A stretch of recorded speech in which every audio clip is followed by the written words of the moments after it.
Hello students, आज के इस लेक्चर में जो क्वेश्चन नंबर 9 है,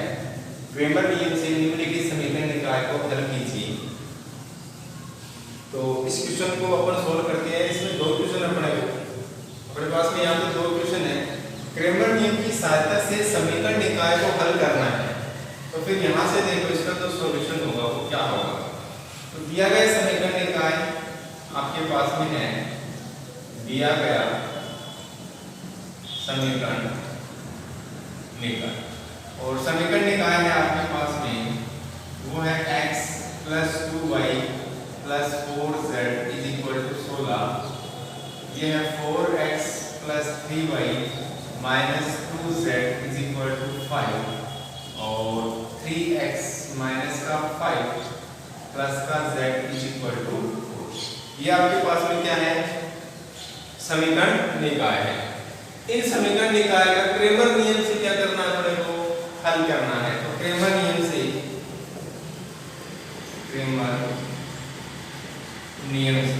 और क्रेमर नियम से अपन जानते हैं कि डेल क्या होता है, डेल 1 क्या होता है और डेल 2 क्या होता है। तो डेल 1 तो क्या हो जाएगा, x y और z जो चर हैं उनके गुणांक हो जाएंगे। तो आएगा 1 2 4 1 2 4 4 3 माइनस का 2 जाएगा 4 3 माइनस का 2, फिर है 3 माइनस का 5 और फिर यहाँ पे 1 हो गया, ये आ गया 1। ये क्या आ गया आपके पास में, डेल आ गया। यहाँ से इस डेल का मान निकालोगे तो आप किसी भी पंक्तियाँ स्तंभ के अनुदेश इसका प्रसार कर सकते हो। तो यहाँ से डेल का मान ज्ञात करोगे, प्रथम पंक्ति के अनुदेश तो 1 के संगत पंक्ति के स्तंभ के को हटाओगे तो आएगा आपके पास में 3, फिर माइनस हो गया प्लस का 10 और माइनस ये है माइनस का, फिर है माइनस का 2 के संगत पंक्ति स्तंभ के को हटाओगे तो आएगा 4 माइनस और माइनस का 6 हो गया प्लस का 6, फिर आपके पास में प्लस का 4 और इसके संगत पंक्ति स्तंभ के को हटाओगे तो माइनस का 20, फिर है माइनस का 9। यहाँ से इसको सोल्व करोगे आप, ये आएगा माइनस का 7, आ गया माइनस का 7, माइनस का 2, 4 प्लस का हो गया 10, यहाँ आएगा प्लस का 4 और यहाँ पे आपके पास में माइनस का 29। आगे सोल्व करोगे तो आएगा माइनस का 7, माइनस का 20 और प्लस माइनस माइनस और 29 को 4 से मल्टीप्लाई करोगे, 29 को 4 से मल्टीप्लाई करोगे तो 936, 4 दूनी 8 और 3 11, 936 6 गया हासिल 3 और 4 दूनी 8 और 3 11, फिर आएगा माइनस का 16। माइनस का 16 है 116 20 और 7 ऐड करोगे तो 13 3 और 1 4 और ये माइनस का, क्योंकि ये सारे हैं माइनस के। तो डेल की वैल्यू क्या है आपके पास में, माइनस का 143, जो कि क्या है, नॉट इक्वल टू 0 है। इसका मतलब जो समीकरण निकाय है उसका क्या होगा, अद्वितीय हल होगा। तो फिर डेल 1 क्या होगा, तो अपन ने इन चीजों को काफी बार चर्चा कर ली। अब डेल 1 जो है वो किसके नीचे आता है, समीकरण से x के नीचे आता है।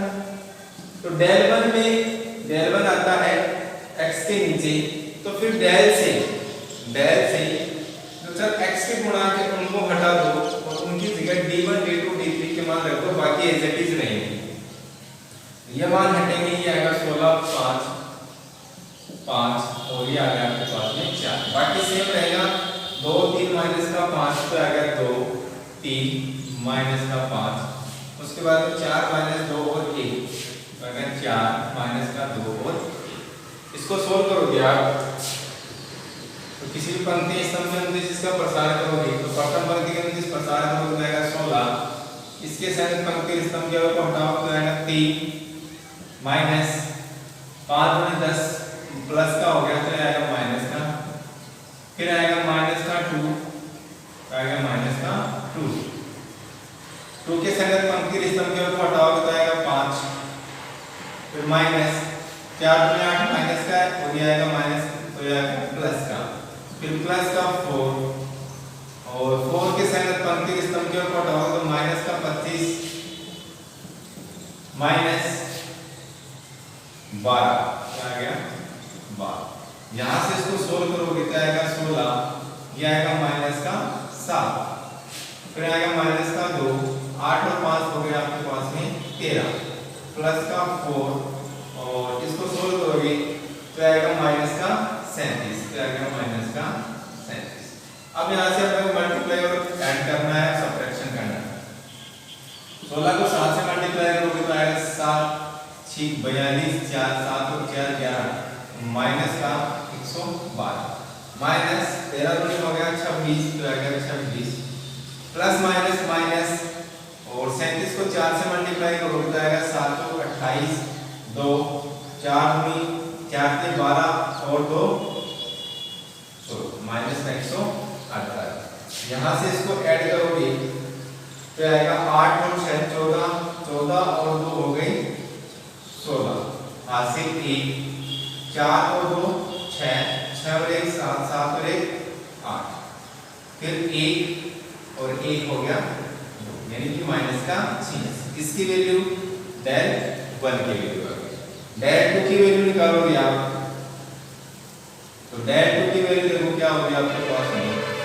डेल 2 किसके नीचे आता है, y के नीचे आता है, तो डेल में से जो चर y के गुणांक है उनको हटा दो और उनकी जगह क्या रखोगे, d1 d2 d3 रखोगे और बाकी x और z के जो गुणांक है वो सेम रहेंगे।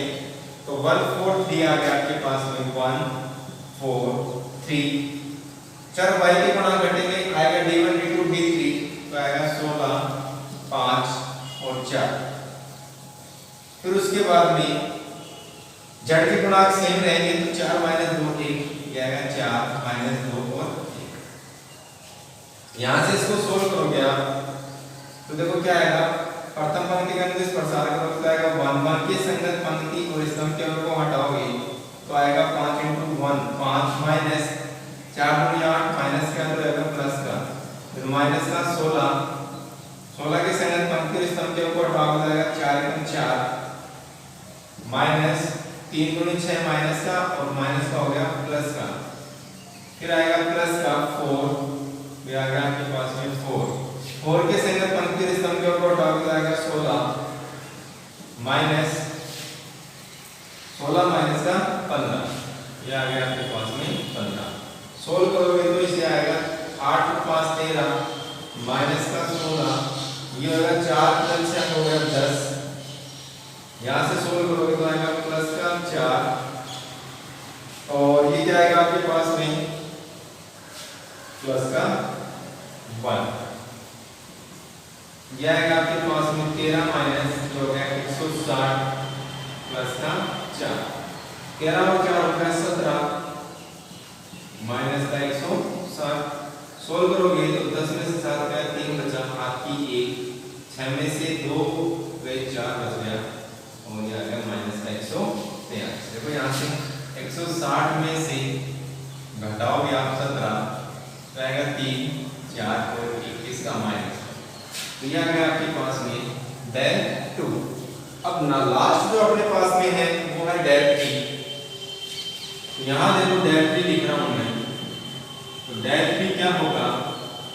अब डेल 3 किसके नीचे आता है, z के नीचे आता है, तो डेल में से जो z के गुणांक है उनको हटा दो, बाकी x और y के जो चर के गुणांक है वो सेम रहेंगे, तो आएगा 1 4 3, उसके बाद में 2 3 माइनस का 5 तो आएगा 2 3 माइनस का 5, z के गुणांक घटेंगे तो इनकी जगह आएगा d1 d2 d3 तो आएगा 16 5 4, आएगा 16 5 और 4। यहाँ से इसका प्रसार करोगे आप तो प्रथम पंक्ति के अंदर प्रसार करोगे तो आएगा 1 के संगत पंक्ति और स्तंभ के को हटाओगे तो आएगा 12 माइनस 25 माइनस का तो आएगा प्लस का 25, फिर माइनस का 2, इसके संगत पंक्ति और स्तंभ के को हटाओगे तो आएगा 16 माइनस 5 दिए 15, फिर प्लस का 16 तो आएगा प्लस का 16, 16 के संगत पंक्ति स्तंभ के ऊपर हटाओ तो माइनस का 20, ये आएगा माइनस का 20 माइनस का 9, ये आएगा माइनस का 9। 12 और 25 हो गया आपके पास में 37 माइनस का 2 16 में से 15 घटेगा 3 बचेगा तो 37 माइनस 2 प्लस 16 और ब्रैकेट में आ गया आपके पास में माइनस का 29। अब यहाँ से देखो इसको हटा दो आप और 29 को 16 से मल्टीप्लाई करोगे ये आएगा आपके पास में 9 6 63 सॉरी 9 6 54 आ गया 5 6 2 12 12 और 5 हो गया आपके पास में 17 9 एकम 9 और 2 एकम 2 ये आ गया 4 9 और 7 हो गया 16 8 की 1 3 और 1 हो गया 4 464 और ये माइनस का है 464 और माइनस ये आपके पास में ये आ गया आपके पास में 466 माइनस का उसमें से लेस कर दो आप 37 प्लस का तो 16 में से 7 घटेगा तो आपके पास में बचेगा 9 80 ले 6 में से 4 गया तो बचा और ये आ गया माइनस का 429 इसको सोल्व करोगे आएगा माइनस का 429 यानी कि जो डेल की वैल्यू आपने फाइंड आउट की वो था माइनस का 143 जो कि नॉट इक्वल टू 0 था इसका मतलब एडिटिव है आपके पास में डेल 1 डेल 2 डेल 3 आपने निकाल लिया आपको क्या करना है x y और z तो यहां देखो तो x होगा x क्या होगा आपके पास में डेल 1 अपॉन में डेल तो x is equal to del 1 क्या आपके पास में माइनस का 143 है क्या आएगा सॉरी ये तो डेल है आपके पास डेल 1 की बात करें माइनस 286 है माइनस का 286 बटे में डेल क्या है माइनस का 143 तो माइनस का 143 माइनस से माइनस कैंसिल हो गया 143 को 2 से मल्टीप्लाई करोगे तो आपके पास में आएगा 6 4 दूनी 8 और 2 एकम 2 यानी कि x की वैल्यू क्या आ गई आपके पास में 2 y की वैल्यू क्या होगी डेल को कोण में डेल डेल तो क्या आपके पास में डेल तो आपके पास में माइनस 141 आएगा माइनस का 141 बटे में डेल और डेल आपके पास में माइनस का 41 तो माइनस से माइनस कैंसिल और ये कितना आ गया 1 यानी कि y की वैल्यू क्या आ गई आपके पास में 1 z की वैल्यू निकालोगे तो डेल 3 अपॉन में डेल डेल 3 आपने क्या किया माइनस 429 आएगा माइनस का 429 बटे में डेल डेल है माइनस 141 3 से मल्टीप्लाई करोगे इसे तो देखो माइनस 143 को 3 से मल्टीप्लाई करोगे तो 3 दिया 9 4 दूनी 4 के 12 80 ले 3 में 4 429 इन माइनस से माइनस कैंसिल इसको कैंसिल करोगे तो क्या आएगा आपके पास में 3 यानी कि x की वैल्यू क्या आ गई आपके पास में 2 y की वैल्यू क्या आ गई आपके पास में 1 और z की वैल्यू क्या आ गई आपके पास में 3 तो ये जो सॉल्यूशन होगा वो क्रेमर नियम से इन समीकरण निकाय का क्या होगा हल कहलाता है क्योंकि इनको इक्वेशन में अगर रखोगे आप तो इन इक्वेशन को क्या करेगा ये सेटिस्फाई करेगा। नेक्स्ट जो क्वेश्चन है इस क्वेश्चन को आप सोल्व करोगे तरीका अपने पास में यही रहेगा और इस क्वेश्चन को आप सोल्व करके देना आसानी से क्वेश्चन आपसे सोल्व हो जाएगा। यहाँ से आप इसका स्क्रीनशॉट ले सकते हो।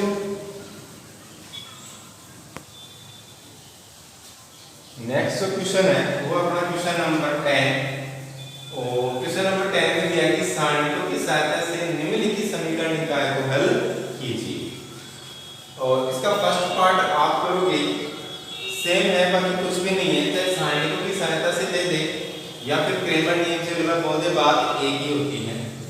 अब यहाँ पे देखो इस क्वेश्चन को तो इस क्वेश्चन नंबर 10 का सेकंड पार्ट में सोल्व करवा रहा हूँ फर्स्ट पार्ट आप सोल्व करोगे क्योंकि वो थोड़ी सी जो समीकरण निकाय है उनको इजी फॉर्म में दे रखा है इसमें थोड़ा सा हार्ड दे रखा है इसलिए मैं इस क्वेश्चन को यहाँ पे सोल्व करवा रहा हूँ। तो यहाँ से देखो इसका जो सॉल्यूशन होगा दिया गया समीकरण निकाय आपके पास में ये है अपन लिख सकते हैं दिया गया समीकरण निकाय और ये आपके पास में 2 अपॉन में x प्लस 3 अपॉन में y plus 10 upon z is equal to 4 फिर है 4 अपॉन में x minus 6 6 upon Y plus 5 upon Z is equal to 1 और ये 6 अपॉन में x plus 9 upon Y minus का 20 अपॉन में z इज इक्वल टू 2। तो ये आपके पास में दिया गया समीकरण निकाय है। मैंने यहाँ पे मान लिया कि माना कि 1 upon x is equal to a मान लिया, 1 upon y is equal to b तथा 1 upon z is equal to c मान लिया। आप ABC की जगह कुछ भी मान सकते हो, capital X capital Y capital Z भी मान सकते हो, A1 B1 C1 मान सकते हो, कुछ भी आप मान सकते हो अपनी इच्छा के अनुसार, क्योंकि इन समीकरणों को मैंने जो अपने पास में जो रैखिक समीकरण निकाय थी उनकी फॉर्म में लेके आ रहा हूं मैं, ताकि आपको आसानी लगे। याद है भाई 1 into में 1 अपॉन में x है, 1 अपॉन में y है, 1 अपॉन में z है और 1 अपॉन में x को मैंने मान लिया a, तो फिर ये क्या बनेगा 1 अपॉन x इक्वल टू ये कहते आएगा 2a। तब ये आएगा आपके पास में 2a plus 3b plus zc और इज इक्वल टू आपके पास में 4 है। इसी प्रकार से ये आएगा आपके पास में 4a माइनस का 6b plus 5c is equal to 1 है। फिर आपके पास में 6a प्लस 9b और माइनस का 20c इज इक्वल टू क्या आपके पास में 2 है। दोबारा रखिए आएगा 2a प्लस 3b प्लस का 10c इज इक्वल टू 4 है। ये आएगा 4a माइनस 6b प्लस का 5c is equal to 1, 6a plus का 9b माइनस का 20c इज इक्वल टू आपके पास में 2 है। तो यहाँ से आप देखो क्रेमर नियम से इसको हल करेंगे और लास्ट में देखो अपने पास में वैल्यू क्या आएगी b और a b और c की वैल्यू आएगी, उनको प्रतिस्थापित करके अपन x y और z की मान रख देंगे, यानी x y और z की मान वहां से ज्ञात कर लेंगे सारणिकों के प्रयोग से। सारणिकों के प्रयोग से तो सारणिकों के प्रयोग से इसको हल कर रहे हो तो फिर आपके पास में डेल देखो क्या आएगा, डेल आएगा आपके पास में a b और c के जो गुणांक है, चल a b c के जो गुणांक है उनका सारणी तो आएगा 2 3 10, ये आएगा 2 3 10। उसके बाद में है 4 माइनस का 6 5, 4 माइनस का 6 और 5, फिर है 6 9 20, ये 6 9 और माइनस का 20, ये आ गया आपके पास में। अब इसका प्रसार करोगे तो किसी पंक्ति स्तंभ कर सकते हो, तो प्रथम पंक्ति के प्रसार करोगे तो इसके संगत पंक्ति स्तंभ को हटाओगे तो आएगा प्लस माइनस माइनस प्लस और 6 दूनी 12 यानी 120 माइनस 9 पंजो 45, फिर माइनस का 3 के संगत पंक्ति स्तंभ को हटाओगे तो माइनस का हो गया 80 माइनस और 6 पंजो 30, फिर आपके पास में आएगा प्लस का 10 के संगत पंक्ति स्तंभ को हटाओगे तो आएगा 9 चौक 36 माइनस और 9 चौक 36 और 6 6 36, तो माइनस माइनस प्लस का 36। यहाँ से इसको सोल्व करोगे तो आएगा 2 और 120 में से 45 घटेगा तो देखो क्या बचेगा, 10 में से 5 गया 5 बचा हाथ की 1, 12 में से 5 गया 7 बचा 75 प्लस का आएगा बिल्कुल, तो ये आ गया। फिर माइनस का 3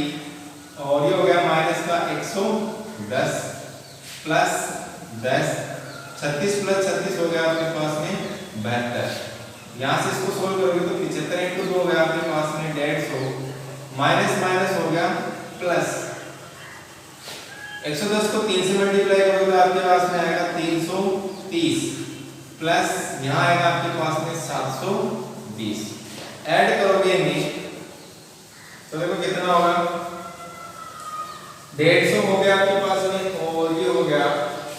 यानी क्या काम करो आप 0 तो आ गया 0, 2 और 3 हो गया 5, 5 और 5 हो गए 10 की गिनती हाथ की 1, 7 और 3 10, 10 और 1 11, 11 और 1 12, यानी कि डेल की वैल्यू क्या गई आपके पास में 1200 आ गया। डेल 1 क्या करोगे तो डेल 1 किसके नीचे आता है x के नीचे आता है, तो डेल से जो या ऐसे कहूं कि यहाँ पे अगर ABC मांग रहे हो तो डेल किसके नीचे आएगा a के नीचे आएगा, तो जो डेल में जो a के गुणांक हैं उनको हटा दो और उनकी जगह क्या रख दो आप 4 1 2 रख दो, तो आएगा आपके पास में 4 1 और 2,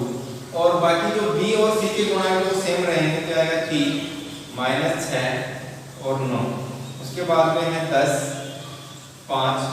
माइनस का 20। अब यहाँ से जब इसको सोल्व करोगे आप तो प्रथम पंक्ति अनुदिश प्रसार करोगे तो 4 के संगत पंक्ति और स्तंभ के अंक को हटाओगे तो माइनस माइनस प्लस 120 माइनस 9 पंजो 45, फिर माइनस का 3 है, 3 के संगत पंक्ति स्तंभ के ऊपर हटाओगे तो माइनस का आएगा 20, तो माइनस का 20 माइनस 5 गुनी 10, फिर प्लस का 10 तो आएगा प्लस का 10, 10 के संगत पंक्ति स्तंभ के ऊपर हटाओगे तो आएगा 9 माइनस और 6 में 12 प्लस का 12, यहाँ से इसको सोल्व करोगे ये आएगा 4, 120 में से 45 घटेगा तो आपके पास में बचेगा 75, ठीक है। उसके बाद में माइनस का 3 और ये हो जाएगा माइनस का 20 माइनस का 10 तो माइनस का 30 प्लस ये आएगा 10 और ये हो गया आपके पास में 12 और 9 हो गया 21, ये आ गया आपके पास में 21। अब 75 को 4 से मल्टीप्लाई करोगे तो ये आपको देगा 300, ये आ गया आपके पास में 300, माइनस माइनस हो गया प्लस का 90 और ये हो गया प्लस का 210। यहाँ से इसको सोल्व करोगे तो 210 प्लस 90 कितना होगा 300 और 300 600, यानी कि डेल 1 की वैल्यू क्या आ गई आपके पास में 600 आ गई। यहाँ से देखो फिर डेल 2 और डेल 2 किसके नीचे आएगा b के नीचे आएगा, तो डेल से जो b के गुणांक है डेल में से जो b के गुणांक है उनको हटा दो, बाकी a और c के जो गुणांक है वो सेम रहने वाले हैं, तो आएगा आपके पास में 2 4 6 और b के जो गुणांक हैं वो क्या होंगे d1 d2 d3 होंगे, तो 4 1 2 आएगा, ये आएगा आपके पास में 4 1 और 2 और c के गुणांक सेम रहेंगे, तो आएगा 10 5 माइनस का 20। यहाँ से इसको सोल्व करोगे तो डेल 2 सोल्व करोगे प्रथम पंक्ति के अनुदिश क्या आएगा 2 और 2 के संगत पंक्ति स्तंभ के को हटाओ तो माइनस का 20 माइनस का 10 माइनस का 4 के संगत पंक्ति स्तंभ के को हटाओ तो माइनस का 80 माइनस का 30, ठीक है। उसके बाद में है प्लस का 10 के संगत पंक्ति स्तंभ को हटाओ तो 4 में हो गया 8 माइनस का 6, यहाँ से इसको सोल्व करोगे आप क्या आएगा 2, ये हो गया माइनस का 30, ये आएगा माइनस का 4 माइनस का 80 माइनस का 30 हो गया आपके पास में माइनस का 110 प्लस ये आ गया 10 और 6 में 8 में से आ गया आपके पास में क्या हो गया 2, सोल्व करोगे तो माइनस का 30 इंटू में 2 हो गया माइनस का 60 माइनस माइनस प्लस का 11 इंटू सॉरी 110 इंटू में 4 हो गया 440 और फिर है प्लस का 20। यहाँ से इसको सोल्व करोगे आप तो ये देखो कितना हो गया 460 हो गया और 460 में से माइनस करोगे 60 क्या आएगा आपके पास में 400, तो डेल 2 कितना आ गया आपके पास में 4। डेल 3 याद करोगे तो डेल 3 में देखो डेल 3 किसके नीचे आएगा c के नीचे आएगा, तो डेल से जो c के गुणांक है उनको हटा दो और उनकी जगह क्या आएगा आपके पास में उनकी जगह क्या आएगा आपके पास में d1 d2 d3 आने वाला है और बाकी रहेंगे आपके पास में सेम, तो आएगा 2 4 6 2 4 6 फिर है आपके पास में 3 -6 और 9 और फिर आएगा आपके पास में d1 d2 और d3, तो 4 1 2 आएगा। ये आएगा आपके पास में 4 1 और 2। डेल टू किसके नीचे आता है, b के नीचे आता है, तो b के जो गुणांक है वो हटेंगे। ठीक है, यहाँ तक इसको सोल्व करोगे पंक्ति प्रथम पंक्ति का अनुदिश जाएगा आपके पास में 2 के संगत पंक्ति संख्या को हटाओ तो जाएगा माइनस का 12 और माइनस का 9। फिर आएगा माइनस का 3 के संगत पंक्ति संख्या को हटाओ तो जाएगा 4 दूनी 8 माइनस 6। फिर आएगा प्लस का 4 और 4 के संगत पंक्ति संख्या को हटाओ तो 9 चौक 36 माइनस और माइनस हो गया प्लस का 36। ये आ गया आपके पास में ये। यहाँ से इसको सोल्व करोगे तो आएगा 2 माइनस का 12 माइनस का 9 हो गया माइनस का 21 माइनस का 3, ये कितना आएगा 8 माइनस 6 हो गया 2 और प्लस का 4 और ये आ गया आपके पास में 72। यहाँ से देखो सोल्व करोगे तो आएगा माइनस का 42 42 माइनस का 6 और प्लस का 72 को 4 से मल्टीप्लाई करो तो आएगा 4 दूनी 8 और 7 चौक 28। अब देखो 46 288 में आप लेस करोगे माइनस का 48 को लेस करोगे तो आएगा 042, यानी कि क्या आएगा प्लस का आपके पास में आएगा 240। और ये किसकी वैल्यू है, डेल थ्री की वैल्यू है आपके पास। अब आपको a b और c के मान निकालने हैं, तो देखो यहाँ से इसका स्क्रीनशॉट लो, उसके बाद में अपन a b c की वैल्यू थोड़ा सा सोल्व करके याद करते हैं। हटाने वाला पार्ट अपने पास में कोई है नहीं, लेकिन यहीं पे अपने को सोल्व करना पड़ेगा। तो यहाँ देखो जितनी जगह उसी को काम में लेंगे। एक का मान क्या होगा आपके पास में, डेल 1 अपॉन में डेल होगा। डेल 1 क्या आपके पास में, डेल 1 आपके पास में 600 बट्टे में डेल क्या आपके पास में 1200। कैंसिल करोगे तो यह आएगा आपके पास में 1/2। b और b क्या होगा, डेल 2 अपॉन में डेल होगा। डेल 2 क्या आपके पास में, डेल 2 आपके पास में 400 बट्टे में डेल क्या आपके पास में 1200। कैंसिल करोगे तो क्या आएगा आपके पास में 1/3। c क्या होगा, डेल 3 अपॉन में डेल होगा। डेल 3 आपके पास में क्या है 240 है बट्टे में डेल आपके पास में 1200, क्या आएगा 1200। कैंसिल हो गया और यहां से देखो इसको सोल्व करोगे तो 24 में 120 हो गया, तो कैंसिल करोगे तो क्या आएगा 1/5। यानी कि a b और c के मान अपने को पता है। अपने को मान किसके निकालने हैं, x y और z के मान निकालने हैं। तो यहां देखो, यहां इसको सोल्व कर रहे हैं क्योंकि 1/x इक्वल टू क्या आपके पास में a है, तो 1/x is equal to a की वैल्यू क्या आपके पास में 1/2। इसका मतलब x की वैल्यू क्या हो गई, यहां से x की वैल्यू हो गई आपके पास में 2। फिर 1/y और वो किसके इक्वल है, b की, तो b का मान क्या आपके पास में 1/3 है, तो यहां से y की वैल्यू क्या आएगी आपके पास में 3 आएगी। ठीक है, यहाँ पर लिख सकते हैं b की वैल्यू आपके पास में 1/3। फिर z इज इक्वल टू क्या आपके पास में 1/z इज इक्वल टू क्या आपके पास में c, और c किसके इक्वल है 1/5 के इक्वल। तो फिर z की वैल्यू क्या होगी आपके पास में 5, यानी कि x की वैल्यू आ गई आपके पास में 2, y की वैल्यू आ गई आपके पास में 3 और z की वैल्यू कितनी आ गई आपके पास में 5। इसी प्रकार से आपको क्वेश्चन सोल्व करना है। क्वेश्चन चाहे वो सारणिकों की सहायता से समीकरण निकाय का हल पूछे या फिर क्रेमर नियम की सहायता से समीकरण निकाय का हल पूछे, सेम पैटर्न रहेगा। अपने को डेल 1 डेल 2 और डेल 3 याद करने हैं। अगर समीकरण निकाय में, समीकरण निकाय कैसी है, 3 चरों की समीकरण निकाय है। वीडियो को देखते रहिए, अच्छे से देखिए, टेंशन बिल्कुल भी नहीं लेनी है क्योंकि बिल्कुल भी हार्ड क्वेश्चन नहीं है, एकदम से आसान क्वेश्चन है और यहाँ से बच्चे स्कोर कर जाते हैं। तो इन चैप्टर को लाइटली मत लेना, अच्छे से पढ़ना। वीडियो को देखते रहिए, घर पे रहिए, हंसते रहिए, मुस्कुराते रहिए। Thank you, have a nice day.